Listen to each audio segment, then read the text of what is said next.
कानपुर में corona case इस वक्त 1500 से पार हो चुका है। एक्टिव केस करीब 8000 पे पहुंच चुके हैं। कानपुर प्रशासन और सीएमओ इस पर क्या कार्रवाई कर रहे हैं और किस तरह से इसको रोकथाम में लगे हुए हैं, आज इस पे बात करेंगे Kanpur CMO doctor Anil Mishra ji. Sir, सब कुछ नियंत्रण में चल रहा था, अचानक इतनी भयावह स्थिति कैसे उत्पन्न हो गई?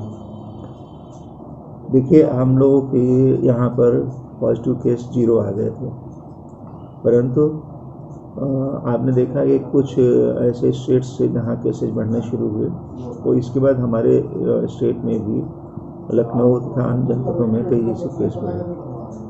कानपुर में भी इस समय हमारा जो 0 हो गया था, उससे बढ़ कर के 1200 से अधिक केसेज इसमें आने शुरू हो गए हैं।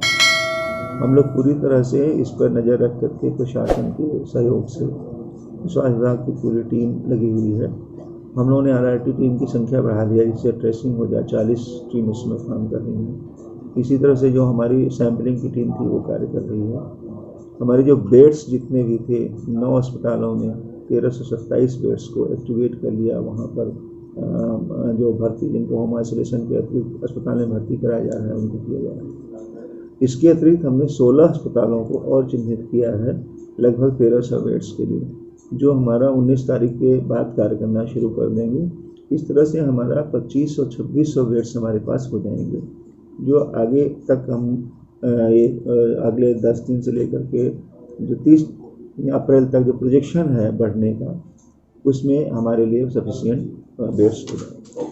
नहीं, वो ये चलिए, ये तो आपकी अभी की प्रायोरिटी है कि आप ये कर रहे हैं। पहले ये प्रशासन को पहले से भी मालूम था, तो पहले प्रशासन इसको नियंत्रण क्यों नहीं कर पा रहा था? होली मिलन समारोह हो या होली हो, उसको लेके कोई नई गाइडलाइन भी जारी नहीं की गई थी, तो ऐसा है। उस समय भी हमने अपनी तरफ से पूरी तरह मीडिया के माध्यम से भी और अन्य माध्यमों से हमने अपील किया था कि गीला रंग बिल्कुल न खेला जाए। होली मिलन में गले से मिलना और इनके, तो ये भी हमारा एक जो होली के बाद का जो बढ़ोतरी हुई है केसेज में, उनमें भी एक कारण रहा है।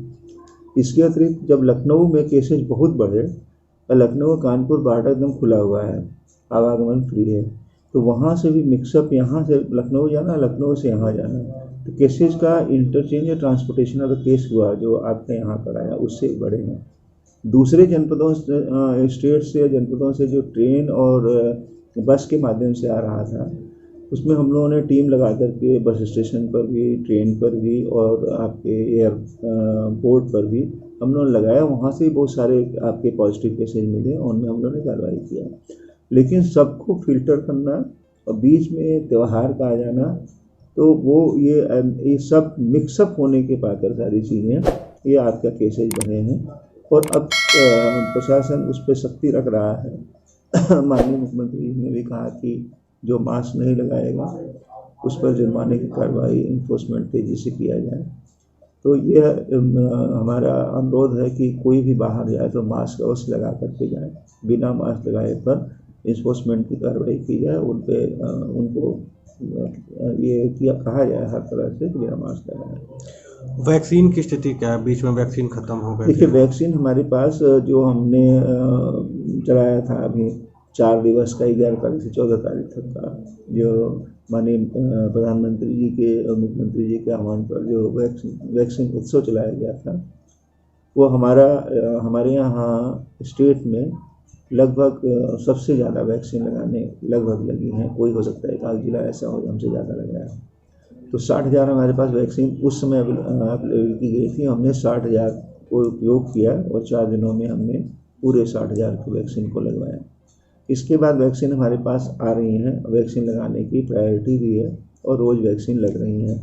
तो इस समय जितनी वैक्सीन हमें सप्लाई स्टेट से हो जा रही है, उसके अनुसार प्लान बना करके वैक्सीनेशन कराया जा रहा है।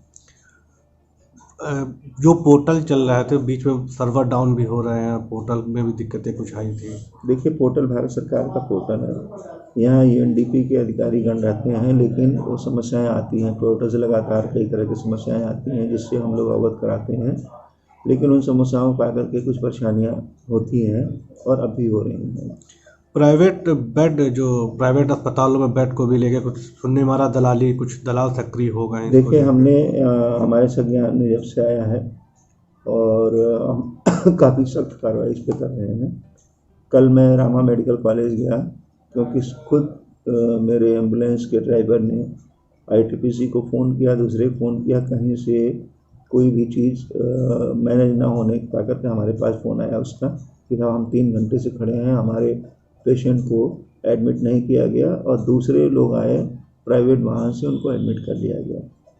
वहाँ पर रामा मेडिकल कॉलेज का जो रिसेप्शनिस्ट लड़का था शिवम, उसको वो बताया हमारे एम्बुलेंस के पायलट ने कि वो सारी गड़बड़ी उसके द्वारा की जा रही है।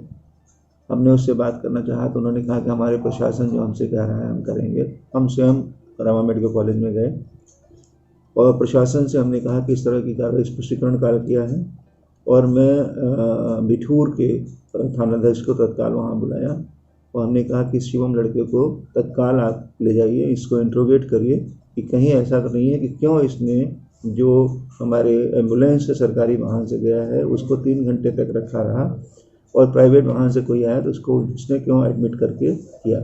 तो कहीं ऐसा तो नहीं है कि इसके कोई बीच में जो आप कह रहे हैं कि कोई दलाल या दूसरी चीज़ें।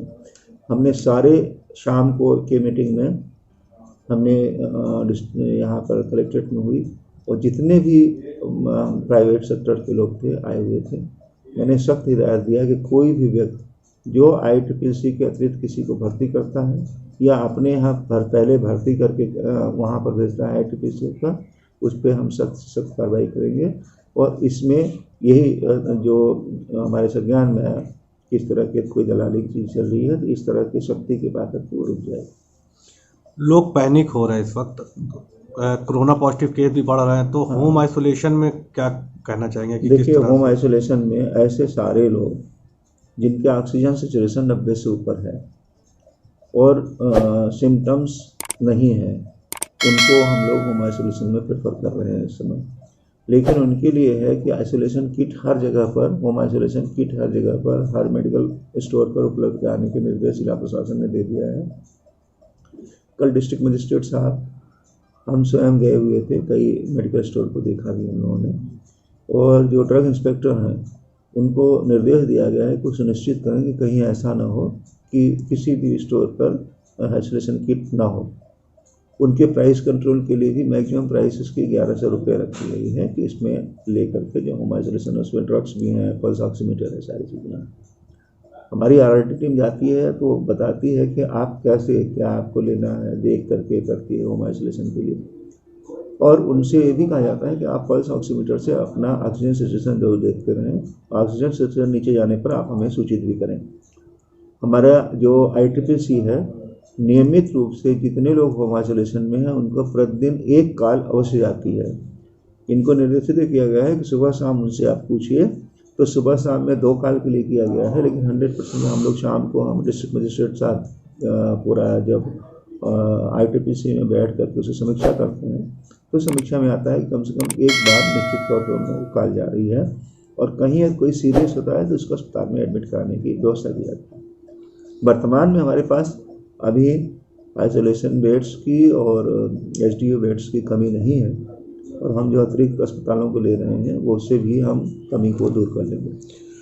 अच्छा सर, कोई हेल्पलाइन नंबर जारी करेंगे, क्योंकि इस वक्त सभी अधिकारी जो है व्यस्त है कोरोना मामले को लेके। हाँ, अगर कोई पीड़ित है तो वो अपनी शिकायत या अपनी परेशानी किस नंबर पे बताए, इसको ऐसे हेल्पलाइन नंबर भी जारी करना। तो आपका जो 1800-180-5159 है, इसके अतिरिक्त मैं आपके लिए चैनल के लिए एक पूरा नंबर लिख करके मैं दे देता हूँ, और जो संबंधित अधिकारीगण हैं उनके भी नंबर दे देता हूँ। आप इसको अपने चैनल के माध्यम से डिस्प्ले भी कर दें, जिससे कि लोगों को, हमारे पास कई नंबर हैं वहाँ के हेल्पलाइन के, केवल लोगों को लगता है कि 1800-180-5159 ही है, इसके अतिरिक्त भी कई नंबर हैं, और संबंधित लोगों का नंबर मैं आपको दे देता हूँ, उनको भी आप कर देंगे, डिस्प्ले करेंगे, क्योंकि वहाँ पे लोगों को ना मालूम होने के पा करके मुझे भी पूरी दिन रात मेरे पास कॉल आता है, और मैं वहाँ के फिर सेकेंड कॉल में आईटीपीसी में करता हूँ, तो सीधे लोग वहाँ पर बात करने लगेंगे तो मेरा भी समय बचेगा, मैं दूसरी चीज़ों में करूँगा, और उनको तत्काल सहायता आईटीपीसी से मिल जाया करेगी। जनता से या नगर वासियों से कुछ कहना चाहेंगे कि कल लॉकडाउन भी लग रहा है कल का? मेरा ये कहना है कि जिससे आपके हर रविवार के लिए लॉकडाउन की बात हो गई और रात में प्रतिदिन आपका देखे हैं कि कोरोना कर्फ्यू के रूप में 8 बजे से लेकर के 7 बजे सुबह तक किया गया। ये 7 बजे सुबह कल संडे है इसलिए कंटिन्यू कर जाएगा परसों तक के लिए, मंडे तक के लिए। मेरा ये कहना है कि लोग बिना मास्क के ना जाएं बाहर, और यदि आपकी आवश्यकता नहीं है, स्कूल बंद है, दूसरी चीज़ें बंद हैं, तो मिनिमम एक बार में जाएं, आप मार्केटिंग करके घर में आ जाएं। इससे पहले आप अपने को सुरक्षित किए थे, अब की बार भी सुरक्षित करें जिससे कि आपका चेन टूट जाए। दूसरी बात ये कहना है, यदि किसी को अस्पताल में एडमिट होना है तो मैं आपके चैनल के माध्यम से नंबर भी सबके दे रहा हूँ। कोई दलाल के चंगुल में न आए कि कोई ये कहते हैं कि हमने चलिए इस प्राइवेट अस्पताल में कर दें। जैसे हमारे सरकार में लगाया गया कि DSBM मेडिकल कॉलेज के पास दलाल रहते हैं, कहें चलिए प्राइवेट अस्पताल में हो जाएगा, यहाँ अच्छा इलाज नहीं होगा। तो इस तरह से सारे इंस्टीट्यूशंस के जो हेड्स हैं उनसे ही मेरा विनम्र निवेदन है कि अपने इंस्टीट्यूशन में इस तरह की चीज़ों को, जो गार्ड्स हैं उनको लगा करके सख्ती से इन लोगों को दूर भगाएं, तो दलाल कोई है। और हमारा जन सामान्य से अनुरोध है कि इन दलालों के चंगुल में ना है, आप सीधे ICCC से बात करिए। जहाँ भी आपको बेड्स खाली होंगे उसके अनुसार वो आपको अस्पताल एलोकेट करके अपनी गाड़ी भेजेंगे, एम्बुलेंस भेजेंगे। आपको प्राइवेट गाड़ी जाने की जरूरत नहीं है। हमारे पास इस कार्य के लिए 20 एम्बुलेंस हम 24 घंटे चलवा रहे हैं, तो हमारे पास और अतिरिक्त जरूरत होगी तो अतिरिक्त चलवा देंगे। लेकिन आपको ना प्राइवेट गाड़ी जाने की जरूरत है, न किसी दलाल के माध्यम से बात करने की जरूरत है। आप सीधे ICCC में इंटीग्रेटेड कोविड कंट्रोल जो सेंटर है, कंट्रोल एंड कमांड सेंटर, उनसे आप बात करें, वहाँ के अधिकारियों से, और अपना जहाँ भी वो आपके लिए अलर्ट करते हैं आपकी स्थिति को देखते हुए वहाँ पर जाएं। तो 2 चीज़ का, बिना वजह बाहर न जाएं, हाथ साबुन पानी से धोने का कोशिश ये करें कि हम 2 गज की दूरी का पालन कर सकें, और बिना मास्क लगाए आप बाहर न निकलें, मास्क का प्रयोग करें। और कोई भी घर में पॉजिटिव है तो उसको भर्ती, यदि सीरियस होता है तुरंत भर्ती करने के लिए ICCC करें, स्वयं उसके लिए किसी के यहाँ दलाल वगैरह के चक्कर में उसमें ना पड़े।